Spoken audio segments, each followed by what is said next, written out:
Hi friends, welcome back to my channel Yarlagadda Nani vlogs and cooking. ఈరోజు వీడియోలో మనం simple and ఈజీగా పాస్తా ప్రిపేర్ చేసుకుందాం ఫ్రెండ్స్. దీనికోసం ముందుగా మనం పాస్తాని బాగా ఉడికించుకోవాలి. ఇది ఉడికించుకునేటప్పుడే కొంచెం లైట్గా ఉప్పు ఆయిల్ వేసి ఉడికించుకుంటే పాస్తా ఒకదానికొకటి అంటుకోకుండా వస్తుందండి. ఇక్కడ నేను తీసుకున్న పాస్తా అయితే కుక్ అయిపోయింది. ఇప్పుడు దీన్ని ఒక స్ట్రైనర్లో వేసుకుంటున్నాను. మనం స్ట్రైనర్లో వేసిన వెంటనే ఒక హాఫ్ గ్లాస్ కూలింగ్ వాటర్ పోసుకుంటే పాస్తా ఒకదానికి ఒకటి అంటుకోకుండా విడివిడిగా వస్తాయండి. ఇలా కూలింగ్ వాటర్ యాడ్ చేసుకున్న పాస్తాని ఇప్పుడు మనం ఒక బౌల్లోకి తీసుకుని పక్కన పెట్టుకుందాం.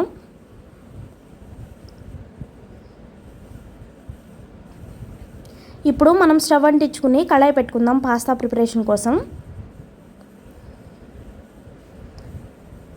ఇందులో 1 or 2 టేబుల్ స్పూన్స్ ఆయిల్ వేసుకోవాలండి. ఆయిల్ చాలా తక్కువగా వేసుకోవాలి. పాస్తా ఎక్కువ ఆయిల్ని అబ్జర్వ్ చేసుకోదు ఫ్రెండ్స్, కొంచెమే వేసుకోవాలి. మనం వేసుకున్న ఆయిల్ బాగా హీట్ అయిన తర్వాత ఇందులో సన్నగా కట్ చేసి ఉంచుకున్న పచ్చిమిర్చి, ఆనియన్ వేసుకుని ఫ్రై చేసుకోవాలి. ఆనియన్ పచ్చిమిర్చి లైట్గా ఫ్రై అయిపోయిన తర్వాత ఒక మీడియం సైజ్ టమాటాను కూడా కట్ చేసుకుని వేసుకోవాలండి. ఇక్కడ నేను ఎలాంటి సాస్లు వాడకుండా ఇంట్లో ఉన్న వాటితో ఈజీగా ప్రిపేర్ చేస్తున్నానండి.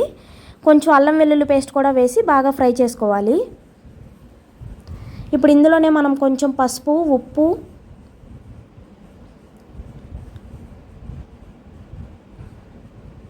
వేసి బాగా కలుపుకోవాలి. ఇప్పుడు మనం ఇందులో కొంచెం చాట్ మసాలా కూడా యాడ్ చేసుకుందాం. మనం వేసిన మసాలాలు మొత్తం కలిసేలాగా బాగా ఒకసారి మిక్స్ చేసుకోవాలి. గరం మసాలా కూడా యాడ్ చేసుకోవాలి ఫ్రెండ్స్. మసాలాలు మొత్తం మాడిపోకుండా నూనెలో బాగా ఫ్రై అవ్వాలి. ఇప్పుడు ఇందులో ఒక హాఫ్ గ్లాస్ వాటర్ని యాడ్ చేసుకుందాం. వాటర్ యాడ్ చేయడం వల్ల మనం వేసిన మసాలాలు మొత్తం మాడిపోకుండా బాగా ఫ్రై అవుతాయి ఫ్రెండ్స్. ఇప్పుడు ఇందులోనే ఒక హాఫ్ టీ స్పూన్ కారం కూడా యాడ్ చేసుకుందాం. మీ పిల్లలు తినే స్పైస్ని బట్టి మీరు యాడ్ చేసుకోండి. నేనైతే హాఫ్ టేబుల్ స్పూన్ యాడ్ చేసుకున్నాను.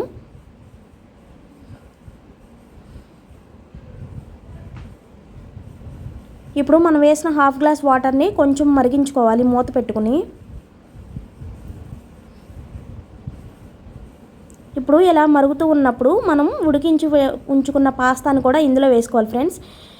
మనం ఏదైనా టమాటా సాస్ కానీ ఏమైనా యాడ్ చేసుకోవాలంటే ఈ స్టేజ్లోనే యాడ్ చేసుకోవాలి. నేనైతే ఇక్కడ సాస్లు ఏమీ యాడ్ చేయలేదు ఫ్రెండ్స్, అన్నీ ఇంట్లో ఉన్న వాటితో ఈజీగా ప్రిపేర్ చేశాను. ఒకసారి ఇలా ట్రై చేయండి ఫ్రెండ్స్. సాస్ ఏమీ లేకుండా ఎలా కూడా చాలా బాగుంటుంది ఫ్రెండ్స్ పాస్తా. ఒక 5 minutes మూత పెట్టి ఉడికించుకుంటే మన పాస్తా దగ్గర పడిపోతుంది. ఇప్పుడు ఇందులో కొంచెం కొత్తిమీర వేసుకుని బాగా కలుపుకోవాలి.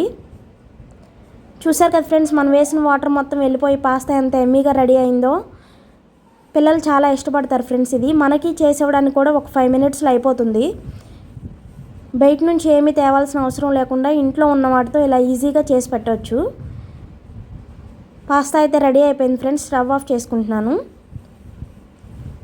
మీ ఇంట్లో మీరు పాస్తా ఎలా ప్రిపేర్ చేస్తారనేది కామెంట్ చేయండి ఫ్రెండ్స్. ఒకసారి ఇలా కూడా ట్రై చేయండి, చాలా బాగుంటుంది. ఇప్పుడు ఈ వేడివేడి పాస్తాని ఒక బౌల్లోకి తీసుకుని నిమ్మకాయ పిండుకుని సర్వ్ చేసుకుంటే చాలా బాగుంటుంది ఫ్రెండ్స్.